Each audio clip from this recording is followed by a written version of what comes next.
Just got back from a book event today in Garland that went great. And I thought I would just tell you really quick what I tell people that come up to my table and they look at the book and they look at the words, grief, my grief is not like yours. I wrote this book so that you or whoever needs it, when they had the book, they could own that title for themselves. My grief is not like yours. In 2019, I got a phone call that there'd been an accident on our family farm here in Texas. And when I got there, I learned that my dad had accidentally run over my mom with one of the farm tractors. A few months after that, I found out my husband had been having an affair. So there's another grief in the book, which is divorce. And a few months after that, my counselor died suddenly that was counseling me and my dad through our complicated grief. So that was another just horrible loss.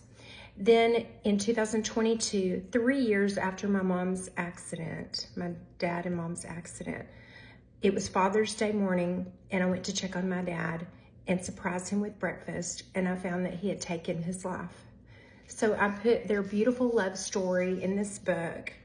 I put all the griefs in this book, but it has a funny spin too. So it's almost just Still Magnolias feel.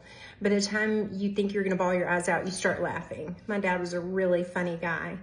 And there's just some recipes in the back of my mom's, some recipes from the farm. And there are, after each chapter, I have questions to the reader where you can write in your own grief and you can own your grief through this book. So it is the reason I was put on this earth, and I'm writing another book currently that will be releasing Thanksgiving of this year. So you really need to read the first book so that when the second book comes out, you'll know where it came from. Although it will stand alone, I still think it's important that you have both. But my grief is not like yours, and I hope it helps you.